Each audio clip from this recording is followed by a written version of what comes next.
जय श्री कृष्णा दोस्तों, BSR family में आपका स्वागत है। दोस्तों, सावन का बहुत ही पावन और पवित्र मास चल रहा है। इस महीने में अगर आप अपने घर में एक जड़ ले आते हैं तो यकीन मानिए आपकी कैसी भी मनोकामना है वो अवश्य ही पूरी होती है।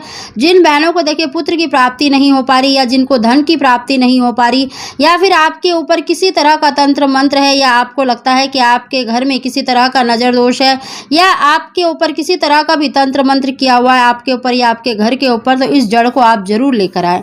दोस्तों, इस महीने में आप किसी भी दिन इस जड़ को ला सकते हैं, लेकिन बुधवार का दिन और सोमवार का दिन बहुत ही श्रेष्ठ माना जाता है। उस जड़ का नाम है आक की जड़, यानी आपको मदार की जड़ लेनी है और आपको जो सफेद रंग का जो मदार होता है, जिस पर सफेद रंग का फूल खिला होता है, उसी की जड़ लानी है।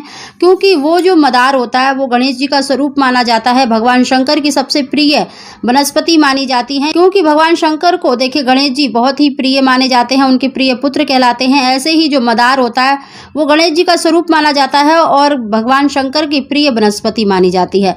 तो आप देखिए बुधवार के दिन ही अगर अपने घर ले आए, वैसे तो आप कभी भी ला सकते हैं, लेकिन बुधवार का दिन गणेश जी का माना जाता है, तो आप उनका पूजन करके अगर आपको जड़ मिल जाती है सफेद आक की, जिसे श्वेताक कहा जाता है, उसी की जड़ लानी है और आपको उसे घर लाकर शुद्ध मतलब जल से, गंगा जल से धोकर तिलक चंदन करके आपको गणेश जी को अर्पित करनी है। गणेश जी के आगे आपको शुद्ध घी का दीपक जलाकर ओम गण गणपते नमः या ओम गणेशाय नमः या फिर आप ओम पार्वती प्रिय नंदनाय नमः का अधिक से अधिक जाप करें। एक माला का जाप तो अवश्य ही करें और इस जड़ को जिस भी कामना के लिए आप लेकर आए, अगर आप संतान के लिए लेके आए हैं, पुत्र के लिए आए हैं, तो आप एक माला का जाप करें संतान गोपाल मंत्र का, देवकी सुत गोविंद वासुदेव जगतपते देहि में तनयम कृष्णा त्वाहम शरणम गता।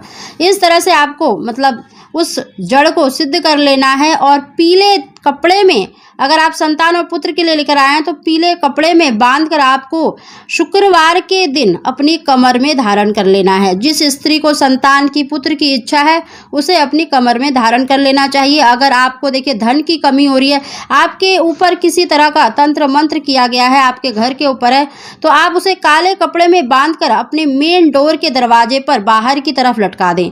अगर आपको धन की इच्छा है तो इसे लाल कपड़े में बांधकर आप अपने तिजोरी में या फिर जहां पर आप अपना पैसा रखते हैं वहां पर रख सकते हैं। दोस्तों, ये बहुत ही अद्भुत चमत्कारी जड़ मानी जाती है। अगर आप इसे सही मुहूर्त में यानी बुधवार के दिन लाकर अगर इसे सिद्ध कर लेते हैं तो यकीन मानिए आपकी सभी प्रकार की मनोकामना पूरी होती हैं। क्योंकि इस वृक्ष में गणेश जी का स्वरूप माना जाता है। इस वृक्ष को अगर आप अपने घर में लाते हैं तब भी देखना रिद्धि सिद्धि के साथ आपके घर में गणेश जी का वास माना जाता है और ये बहुत ही शुभ और श्रेष्ठ, ये बहुत ही चमत्कारी वृक्ष माना जाता है। अगर आपको मिल जाए तो जरूर लेकर आएं।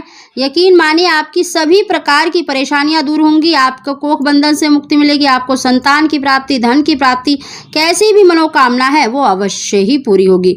दोस्तों, इस वृक्ष को अगर आप अपने घर में लाते हैं तो आपको बड़े से गमले में लगाना चाहिए, क्योंकि माना जाता है कि 11 वर्षों के बाद इसकी जड़ में गणेश जी की मूर्ति स्वतः ही बन जाती है।